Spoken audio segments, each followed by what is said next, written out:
Hey, this is Ryan from 60 Cycle Home, the Guitar Podcast, and I've got a new guitar to show off, a Squier Vintage Modified Jazzmaster, and of course, a new shirt. I believe this was sent to me by Bruce Kumquat. He saw me one time on the Facebook group say that I would literally wear any shirt that was sent to me in a demo video, and he's been calling my bluff ever since. This one's pretty cute. It's got a cute little kitty on there wearing a Stormtrooper helmet. It's really loud and really obnoxious looking. But here I am watching it. I'm living up to my word. So anyways, let's talk about this guitar. I got a really great deal on this in my book. I bought this off of Craigslist this past weekend for $300. You might be thinking, Ryan, that's not a great deal. Squier Vintage Modified Jazzmasters go for $250 and under all the time.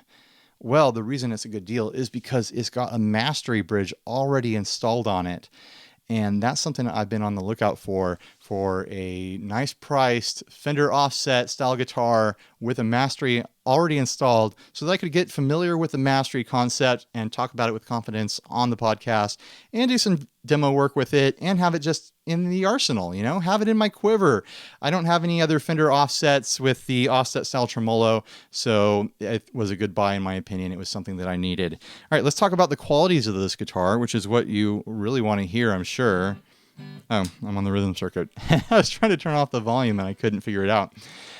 So anyways, I'm a big fan of this thing. I think it plays great. It feels great. It sounds great. I think these Squier Vintage Modifieds are an incredible value if you can deal with having Squier on the headstock, which a lot of people can these days just because their reputation is completely turned around. They're total players' guitars now. I feel like they've made the Squier line fill the role that the Mexican line used to, even though the Mexican line still exists. It's a really interesting dynamic over there at Fender right now. But anyways, let's talk about the tuners and work our way all the way down to the end of the guitar here. It comes with the Fender Vintage slotted style tuners up here, which I'm honestly a really big fan of. It makes it so easy to take the strings off and then slide them back on without bending them in any way. If you're working on pickups or, you know, resoldering something or replacing the bridge or working on the tremolo, whatever, you've got to take those strings off. Being able to put them back on afterwards saves you, you know, $5 or $6. You don't have to buy a new set of strings and you don't have to worry about, you know, bending strings to get them back into a tuner and then worry that like, oh, I stretched the metal out and it's going to snap on me in the middle of playing and I've just ruined my life by doing that. Big fan of those tuners is what I'm getting to. And they stay in tune great. They're rock solid, really smooth. The nut on this thing is cut just fine. It doesn't bind up at all. I get no pinging or tinging when I'm laying into the tremolo down there. The neck is a nice, comfortable, and familiar Fender shape back there with a glossy finish that I don't mind at all. I like a nice glossy finish from time to time, and this does it for me. The fretwork is just fine. If you blindfolded me and put this guitar in my hands and asked me if it was a CIJ or an MIM or a Squier Vintage Modified, I wouldn't be able to tell you. It just feels like a normal, really decent fretwork on the edge there. There's no buzzes anywhere across the fretboard as far as I found. The action is nice and fast, nice straight neck. It's a winner. This is a player's guitar. This is a giggable guitar, 100%. Let's talk about the pickups. They're Duncan Design Jazzmaster style pickups, and I think they sound great. I'm super excited to have this new sound in my arsenal. I don't have any other pickups that sound quite like this. I'm a believer now. I'm a big fan of these. I don't think I'd ever want to swap them out because I just think they already sound so good. You've got your standard Jazzmaster controls down here, three-way switch for the bridge, middle, and neck, volume, and tone. And then, of course, you've got the rhythm circuit up here, which a lot of people don't know how to use and they're not familiar with it. Basically, you flick this on and you get only the neck pickup. And not just that, it's got two different pots on here that have a different value than the standard Fender pots. Gives you a little bit of a darker sound, it rolls off some highs, makes it sound kind of almost like a beefy humbucker in a way.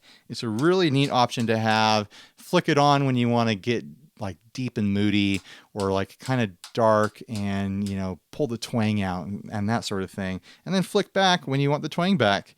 It's a great option to have, and it's cool that they included that in the Squier Vintage Modified line.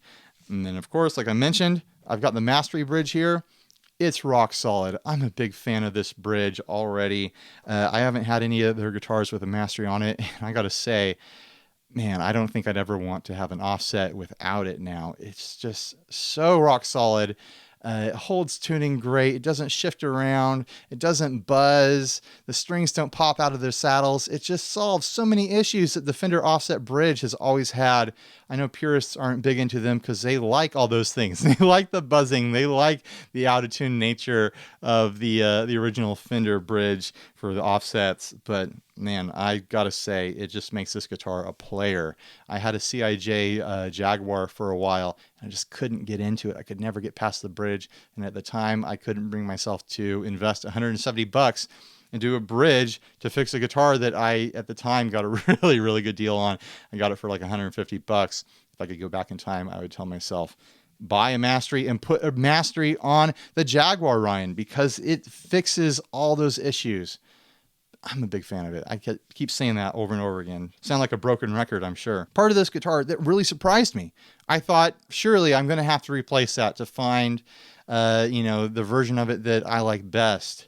The tremolo on here is rock solid. It's great. I'm not going to replace this thing at all. Visually, it looks like it's going to be a cheaper version of the what gets used on CIJs, MIMs, MIAs, and other higher end offset style guitars, because it doesn't have the little tab here that lets you lock down the tremolo. Say if a string breaks, it allows you to lock it in so you get to keep your tune without that string.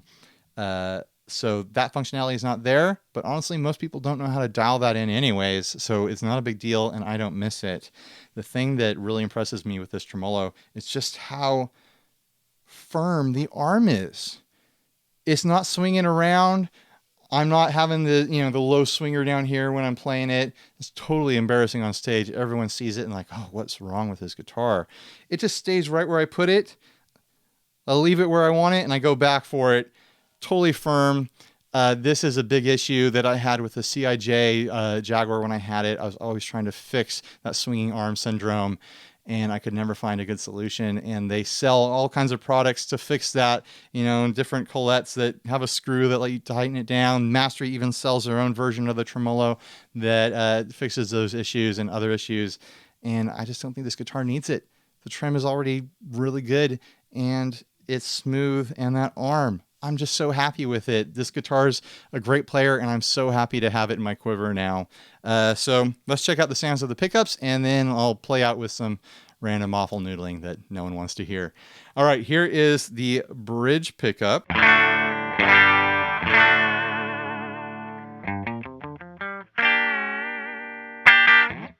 Here's the middle position.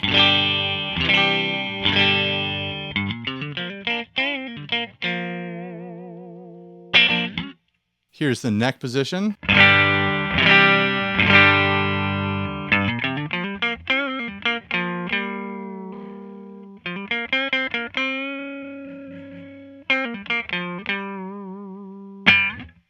And of course, here is the rhythm circuit.